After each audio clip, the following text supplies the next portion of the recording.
Morning बच्चों, आज हम 11th क्लास का एक नया लेक्चर स्टार्ट करने जा रहे हैं। तो बच्चों आज का टॉपिक हमारे पास फर्स्ट है संयोजकता इलेक्ट्रॉन।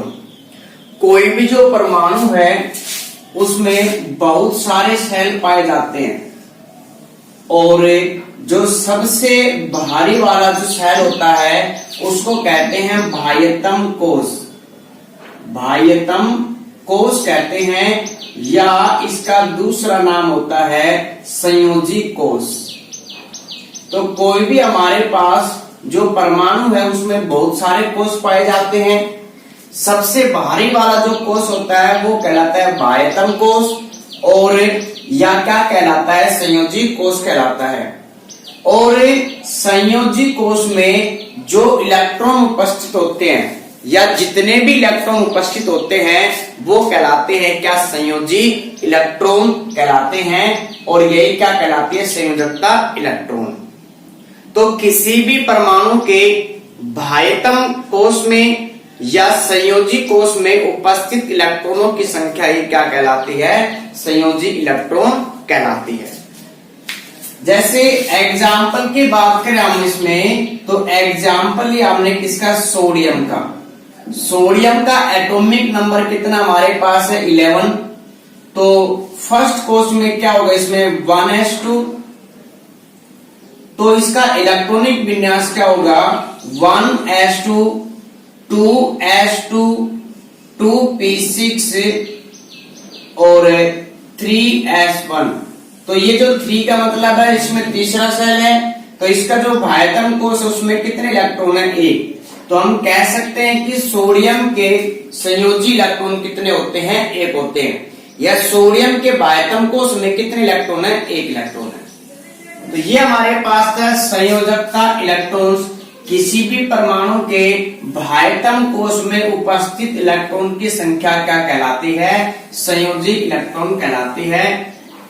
नेक्स्ट हमारे पास है बच्चों लुईस संरचना या इलेक्ट्रॉन की इलेक्ट्रॉन बिंदु संरचना। तो इसमें क्या करते हैं बच्चों कि जो हमारे पास कोई भी परमाणु है उसके बाह्यतम कोश में जितने भी इलेक्ट्रॉन हैं उनको प्रदर्शित करना, उनको बिंदु के रूप में प्रदर्शित करना ही क्या कहलाता है, लुईस संरचना कहलाता है या क्या कहलाता है, इलेक्ट्रॉन बिंदु संरचना। जैसे बच्चों अभी हमने एग्जाम्पल लिया था एक सोडियम का। तो सोडियम का एटॉमिक नंबर कितना है, 11 और इसके बाह्यतम कोश में कितना इलेक्ट्रॉन था, 1 इलेक्ट्रॉन। तो उसको किस प्रकार प्रदर्शित करेंगे, इस बिंदु के द्वारा। अब ये जो इलेक्ट्रॉन होते हैं इनको बिंदु के द्वारा भी प्रदर्शित कर सकते हैं या इनको स्टार के द्वारा भी प्रदर्शित कर सकते हैं। इसी प्रकार नेक्स्ट हमारे पास है मैग्नीशियम। तो जो मैग्नीशियम है उसका परमाणु क्रमांक कितना होता है, 12। तो इसका इलेक्ट्रॉनिक विन्यास क्या होगा, 1s2 2s2 2p6 3s2 और 3s2। ये होगी ना हमारे पास 12, इसमें 4 और 6 10 और 12।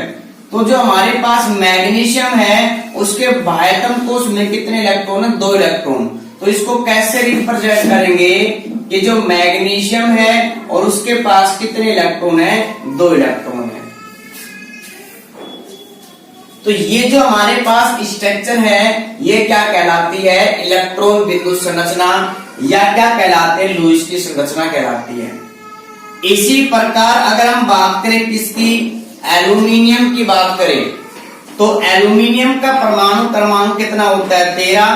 तो उसका इलेक्ट्रॉनिक विन्यास क्या होगा, 1s2 2s2 2p6 3s2 और 2p1 10 हो गए यहां तक इसमें, और ये 3।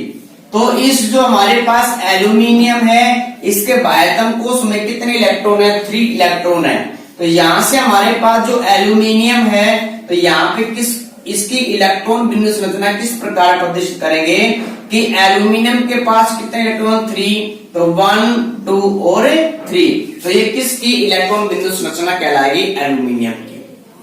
इसी प्रकार ये तो बच्चों हमारे पास कोई भी क्या है, परमाणु है। हम किसी आयंस की भी इलेक्ट्रॉन बिंदु संरचना बना सकते हैं। जैसे एग्जाम्पल की बात करें तो यहाँ हमारे पास एग्जाम्पल है एल्यूमिनियम +3। अगर इसकी इलेक्ट्रॉन बिंदु संरचना आपको बनानी है तो यहाँ पे सबसे पहले एल्यूमिनियम का जो इलेक्ट्रॉनिक विन्यास क्या है, ये हमारे पास +3 का मतलब होता है बच्चों कि जो एल्यूमिनियम है उसने इलेक्ट्रॉन त्याग रखे हैं, और कितने इलेक्ट्रॉन त्याग रखे हैं, 3।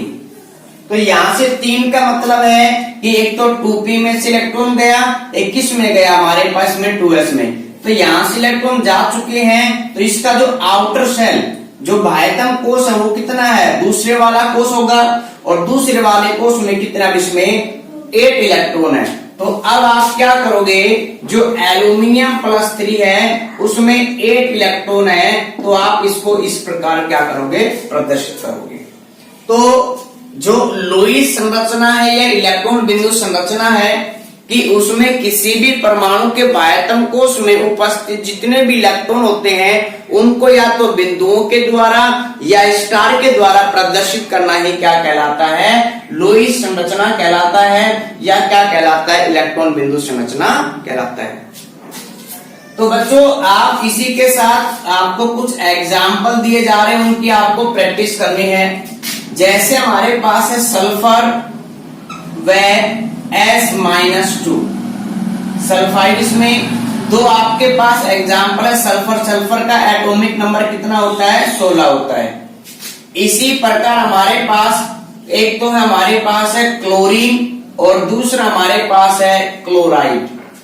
नेक्स्ट बच्चों हमारे पास जो है एग्जाम्पल ऑक्सीजन और O-2। ये आपके पास क्या है, कुछ एग्जाम्पल हैं जिनको आपको क्या करने हैं, इनकी इलेक्ट्रॉन बिंदु संरचना बनानी है। तो जो नेक्स्ट हमारे पास टॉपिक है अष्टक का नियम या ऑक्टेट रूल। सबसे पहले जो हमारे पास दो वैज्ञानिक हैं लुईस और कोसेल, इन्होंने 1916 में इस अष्टक के नियम का प्रतिपादन किया था। और नेक्स्ट वैज्ञानिक है लेम्यूर, इन्होंने क्या किया था, जो अष्टक नियम है इसको आगे बढ़ाया था।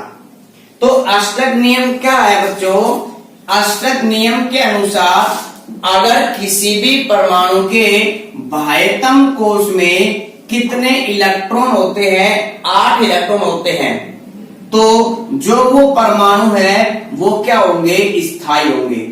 स्थायी का मतलब है कि ना तो वो इलेक्ट्रॉन को त्यागेंगे, ना इलेक्ट्रॉन को ग्रहण करेंगे, और ना ही इलेक्ट्रॉन का क्या करेंगे, साझा करेंगे। अर्थात हम ये कह सकते हैं कि वो जो परमाणु जिनके बाह्यतम कोष में 8 इलेक्ट्रॉन होते हैं वो कैसे होते हैं, स्थायी, और वो किसी से क्रिया नहीं करते हैं।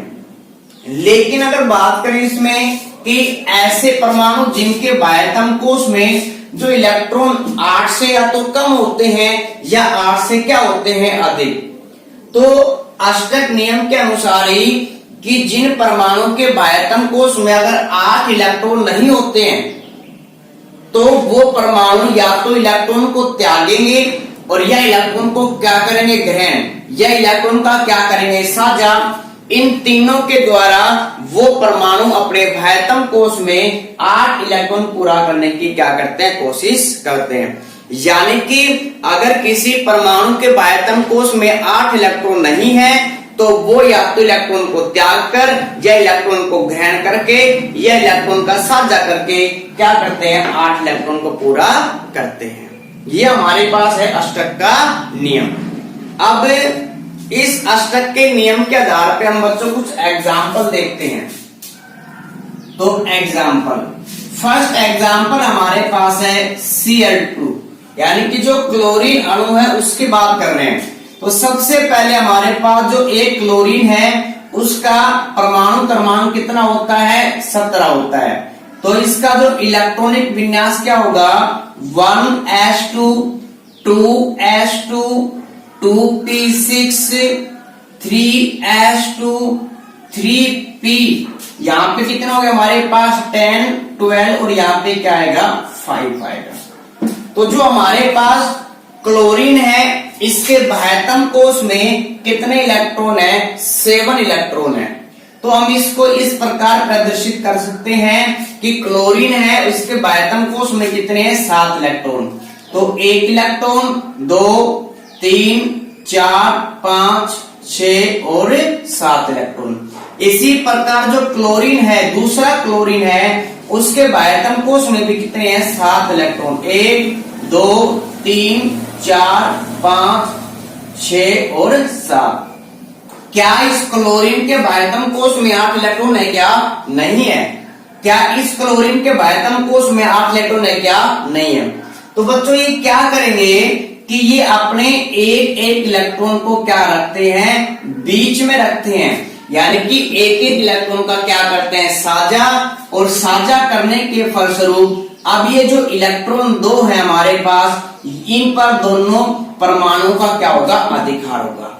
यानी कि ये जो साझे के इलेक्ट्रॉन है, इनका उपयोग ये क्लोरीन भी करेगा, और ये जो साझे के इलेक्ट्रॉन है, इनका उपयोग ये क्लोरीन भी करेगा।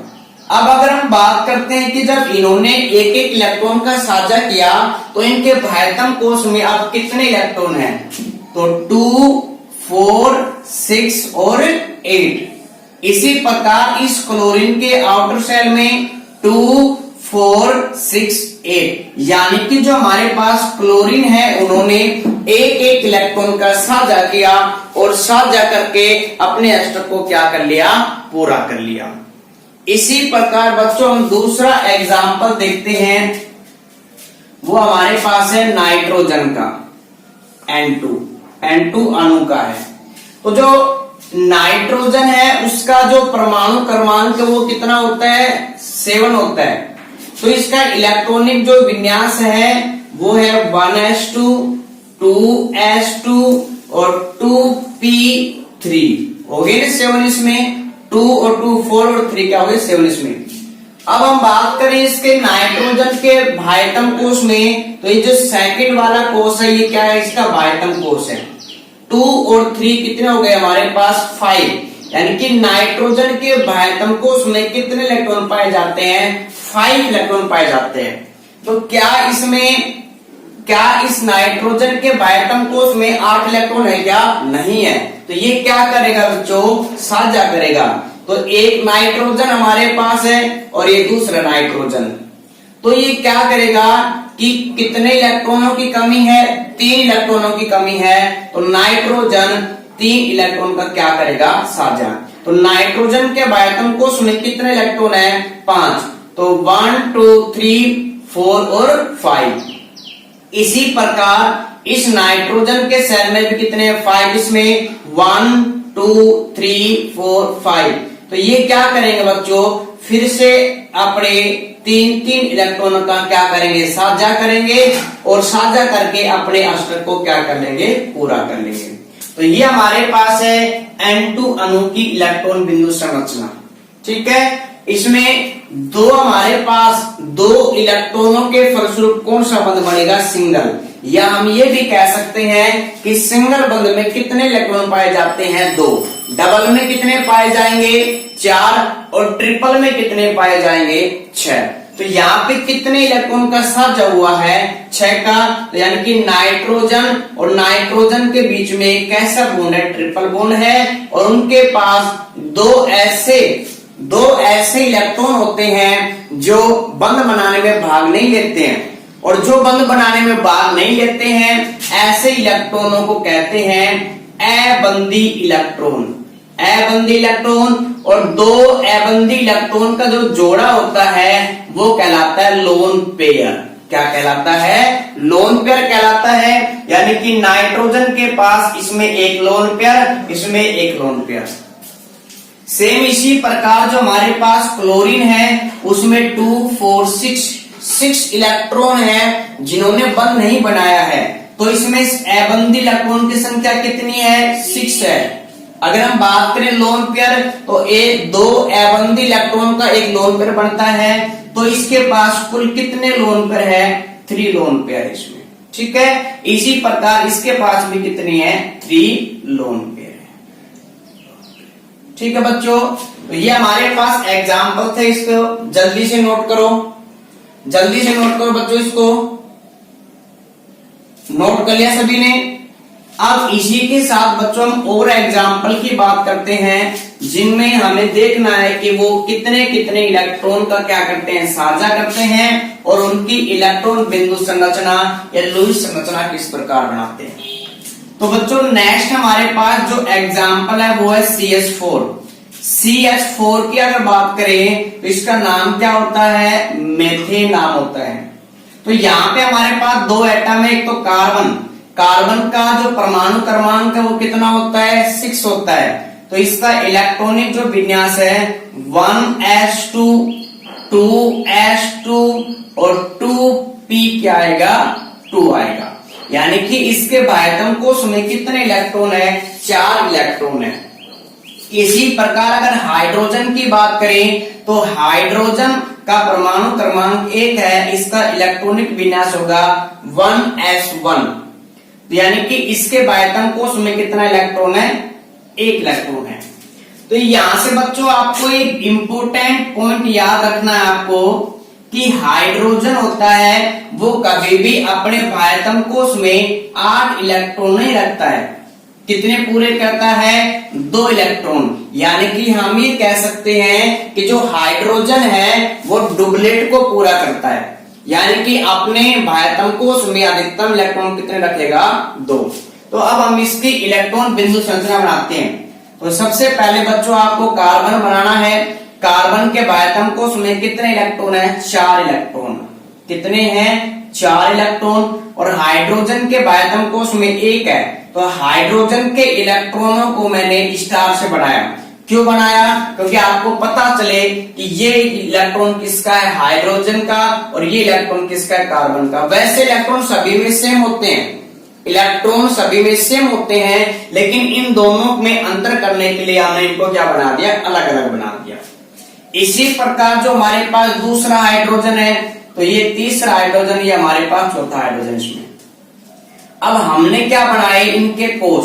ये जो आप गोले बना रहे हो, ये जो गोले किसको प्रदर्शित करते हैं, कोश को प्रदर्शित करते हैं। हमने किसके ऊपर बनाए, हाइड्रोजन के, यानी कि ये हाइड्रोजन के कोश को प्रदर्शित कर रहा है। अब हाइड्रोजन के बाह्यतम कोश में कितने आगे, 2, और हाइड्रोजन कितने ही इलेक्ट्रॉन रखता है, सिर्फ 2 ही इलेक्ट्रॉन रखता है। तो इसी प्रकार सभी हाइड्रोजन का डुबलेट पूरा हो गया। लेकिन अगर हम बात करें किसकी, कार्बन की, तो कार्बन का अगर आपको इस प्रकार का सर्किल बनाना है तो सिर्फ आपको इलेक्ट्रॉन को शामिल करना है, हाइड्रोजन को शामिल नहीं करना है। अब कार्बन के सेल में 2 4 6 8, यानी कि इन्होंने क्या किया, एक एक इलेक्ट्रॉन का सर्च किया, और कार्बन ने अपना अष्टक पूरा किया, और किसने, हाइड्रोजन ने अपना डुबलेट पूरा किया। इसी के साथ बच्चों आपको और एग्जाम्पल दिए जा रहे हैं जिसको आपको क्या करना है, खुद करना है बच्चों यहाँ पे, ठीक है। इनकी प्रैक्टिस करनी है। जितने ज्यादा आप एग्जाम्पल की प्रैक्टिस करोगे उतने ज्यादा अच्छा आपका टॉपिक क्लियर होता है। तो यहां से हमारे पास इसमें C2H6 तो बच्चों आपने 10th क्लास में पढ़ा था। कार्बन कितने हैं, 2 कार्बन के लिए क्या होता है, 8 होता है। और यहाँ पे ये एल्केन है, एल्काइन। तो यहां से आपने 10th क्लास में पढ़ा था कि CnH2n+2, ये किसका फॉर्मूला होता है, एल्केन का। तो कार्बन कितने हैं, 2 का डबल किया तो 4, 2 जोड़े तो कितने हो गए, 6, यानी कि किसको फॉलो कर रहा है, एल्केन को। तो H + N, तो ये क्या हो गया, एथेन हो गया, ठीक है। इसी प्रकार बच्चों आपको एक एग्जाम्पल और करना है इसमें, C2 और H4। C2H4 ये हमारे पास होता है एथीन का, ठीक है। ये आपको क्या करना है, इनकी प्रैक्टिस करना है। जितनी ज्यादा आप प्रैक्टिस करोगे आपका जो टॉपिक उतना ज्यादा क्लियर होगा। तो ये हमारे पास था अष्टक का नियम। इसके अनुसार कोई भी परमाणु अपने बाह्यतम कोश में 8 इलेक्ट्रॉन पूरा रखेगा। अगर किसी के परमाणु के बाह्यतम कोश में अगर 8 इलेक्ट्रॉन नहीं है तो या तो इलेक्ट्रॉन को क्या करेगा, त्यागेगा, या इलेक्ट्रॉन को ग्रहण करेगा, या इलेक्ट्रॉन का साझा करेगा। और इन तीनों के द्वारा वो अपने बाह्यतम कोश में कितने इलेक्ट्रॉन पूरा करेगा, 8 इलेक्ट्रॉन पूरा करता है। नेक्स्ट बच्चों टॉपिक हमारे पास है अष्टक नियम के अपवाद। अष्टक नियम क्या था कि किसी भी परमाणु के बाह्यतम कोश में कितने इलेक्ट्रॉन होने चाहिए? 8 इलेक्ट्रॉन होने चाहिए। अब अपवाद का मतलब क्या है बच्चों कि कुछ ऐसे यौगिक होते हैं जिनके केंद्रीय परमाणु के बाह्यतम कोश में कितने इलेक्ट्रॉन नहीं होते हैं? 8 इलेक्ट्रॉन। अब 8 इलेक्ट्रॉन नहीं होते हैं तो क्या होंगे भाई? या तो ज्यादा होंगे या क्या होंगे? कम। तो इनको दो भागों में हम बांट सकते हैं कि वे यौगिक जिनके केंद्रीय परमाणु के बाह्यतम कोश में 8 इलेक्ट्रॉन से कम इलेक्ट्रॉन पाए जाते हैं। तो या दूसरा हमारे पास टाइप हो सकता है कि वे यौगिक जिनके केंद्रीय परमाणु के बाह्यतम कोश में 8 इलेक्ट्रॉन से अधिक इलेक्ट्रॉन पाए जाते हैं। तो अगर अष्टक नियम का अगर पालन नहीं कर रहा है, मतलब किसी परमाणु के बाह्यतम कोश में अगर 8 इलेक्ट्रॉन नहीं है, तो दो प्रकार की कंडीशन होगी हमारे पास। या तो कैसे होंगे? कम होंगे, या कैसे होंगे? 8 से ज्यादा होंगे।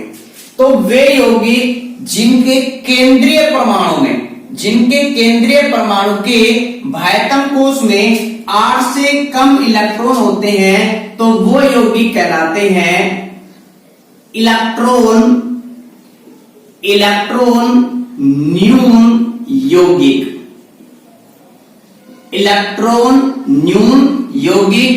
और जिन यौगिकों के केंद्रीय परमाणु में जो बाह्यतम कोश में जो इलेक्ट्रॉन होते हैं वो 8 से अधिक है, तो वो क्या कहलाते हैं? इलेक्ट्रॉन धनी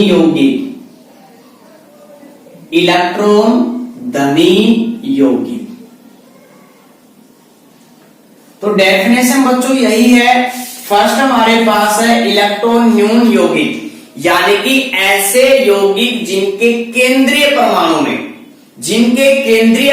में 8 से कम इलेक्ट्रॉन पाए जाते हैं, वो क्या कहलाते हैं? इलेक्ट्रॉन न्यून यौगिक कहलाते हैं। और ऐसे यौगिक जिनके केंद्रीय परमाणु के बाह्यतम कोश में अगर 8 से अधिक इलेक्ट्रॉन पाए जाते हैं, तो वो कहलाते हैं इलेक्ट्रॉन धनी यौगिक कहलाते हैं। जैसे बच्चों एग्जाम्पल है हमारे पास इसमें BeCl2 बेरिलियम जो क्लोराइड है, अगर इसकी स्ट्रक्चर की बात करें तो सबसे पहले बच्चों जो बेरिलियम है उसका परमाणु क्रमांक कितना होता है? 4। तो इसका इलेक्ट्रॉनिक विन्यास क्या होगा? 1s2 2s2, यानी कि इसके बाह्यतम कोश में कितने इलेक्ट्रॉन होंगे? 2 इलेक्ट्रॉन। अगर हम बात करें किसकी? क्लोरीन की बात करें तो क्लोरीन का परमाणु क्रमांक कितना होता है? 17। या भी हमने पढ़ा था इसके बाह्यतम कोश में कितने इलेक्ट्रॉन होते हैं? 7 इलेक्ट्रॉन होते हैं। अब हम बढ़ाते हैं इसकी लुईस संरचना। तो इसमें केंद्रीय परमाणु है, कौन है? बेरिलियम है। अभी केंद्रीय परमाणु क्लोरीन क्यों नहीं है? तो ये बच्चों आने वाले टॉपिक में हम पढ़ेंगे कि किसी यौगिक में केंद्रीय परमाणु कौन सा होता है, वो हम बच्चों आगे पढ़ेंगे। तो बेरिलियम की बात करें तो यहाँ पे बेरिलियम है और बेरिलियम के बाह्यतम कोश में कितने इलेक्ट्रॉन? 2। तो यहाँ पे 1 इलेक्ट्रॉन और 2 इलेक्ट्रॉन। इसी प्रकार हम बात करें किसकी? क्लोरीन की बात करें तो क्लोरीन के बाह्यतम कोश में 7 इलेक्ट्रॉन, 1 2 3 4 5 6 और 7। इसी प्रकार दूसरा एग्जाम्पल है क्लोरीन का, उसके बाह्यतम कोश में भी कितने इलेक्ट्रॉन है? 7 इलेक्ट्रॉन। अब हम बात करते हैं बेरिलियम की कोश किसमें? तो यहाँ पे अगर इन्होंने साझा किया 1-1 इलेक्ट्रॉन का, तो भी 1-1 इलेक्ट्रॉन, और क्लोरीन ने भी क्या किया? 1-1 इलेक्ट्रॉन का क्या किया? साझा किया। यानी कि इन्होंने 1-1 इलेक्ट्रॉन का साझा किया। तो साझा करने के बाद जो क्लोरीन है उसके बाह्यतम कोश में 2 4 6 8, यानी कि 8 इलेक्ट्रॉन पूरे हो चुके हैं। और अगर बात करें इस क्लोरीन की तो 2 4 6 8 इसके भी क्या हो चुके? अष्टक पूरा हो चुका है। लेकिन अगर हम बात करें बच्चों केंद्रीय परमाणु यानी कि बेरिलियम की बात करें तो यहाँ पे 2 और 4, तो कितने इलेक्ट्रॉन है? Only 4 electron.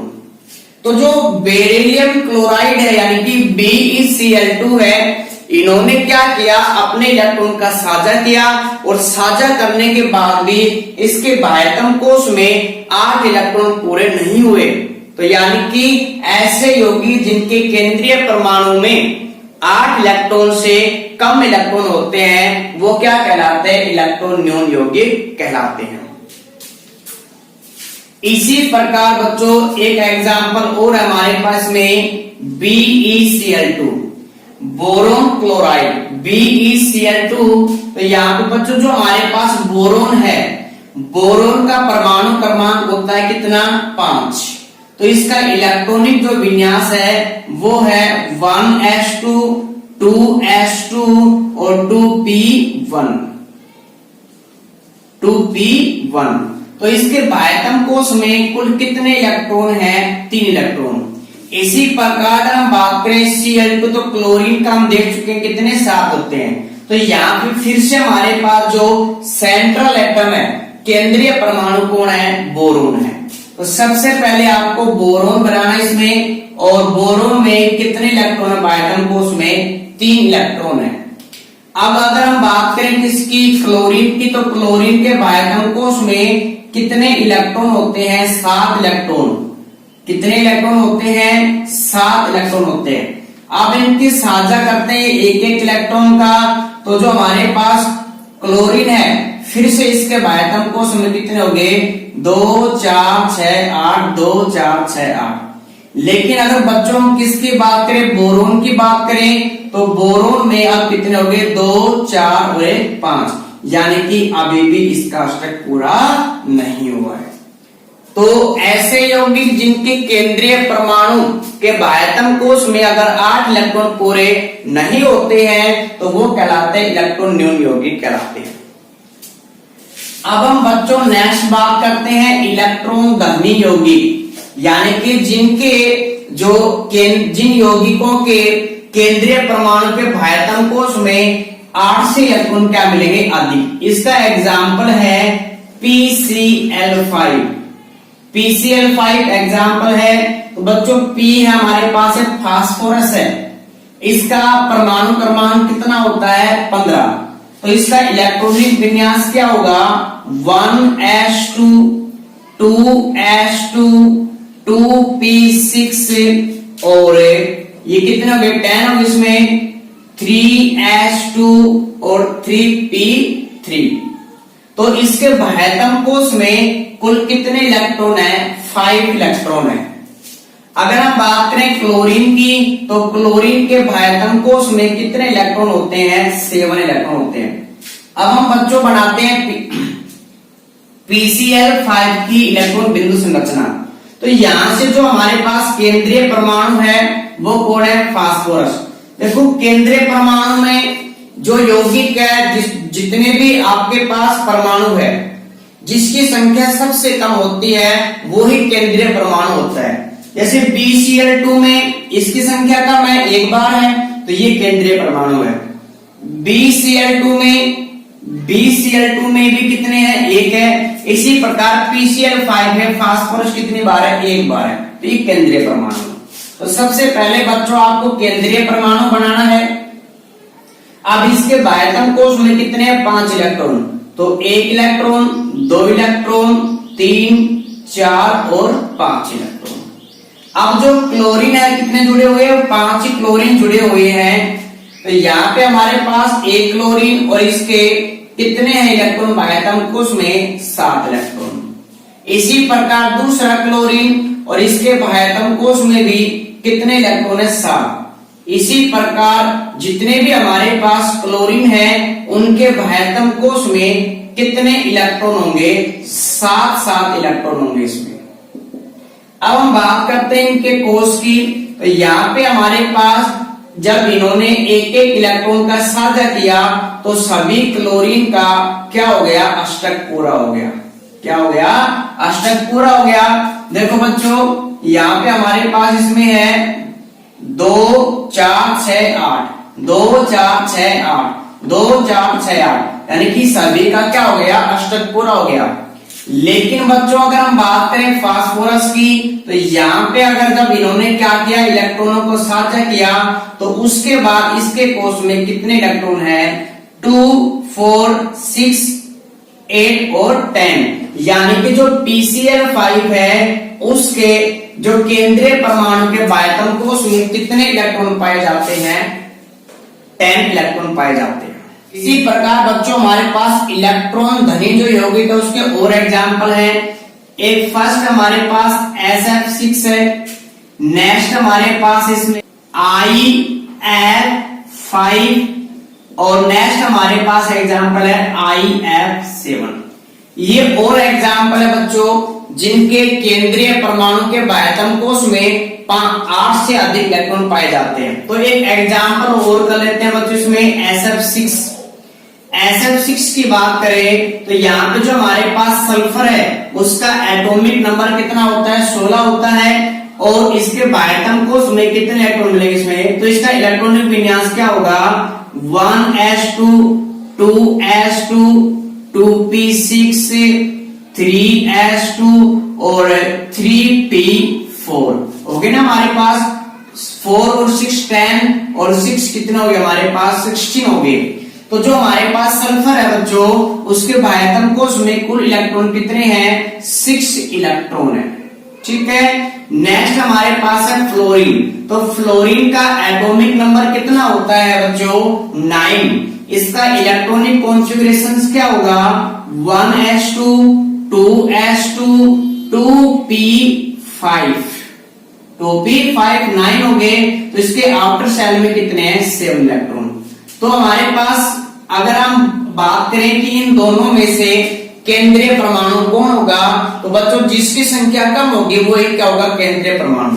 तो फ्लोरीन कितनी बार है, 6 बार है। यहाँ पे सल्फर कितनी बार है, 1 बार है। तो ये जो सल्फर है वो हमारे पास केंद्रीय परमाणु होगा। बाह्यतम कोष में कितने इलेक्ट्रॉन, 6 इलेक्ट्रॉन, 1, 2, 3, 4, 5, 6। अब इसके साथ 6 क्या जुड़े हुए हैं, फ्लोरीन। तो फ्लोरीन है और उसके बाह्यतम कोष में कुल कितने इलेक्ट्रॉन है, 7। इसके साथ 6 फ्लोरीन जुड़े हुए हैं जिनके बाह्यतम कोष में कितने कितने इलेक्ट्रॉन है, 7 इलेक्ट्रॉन है।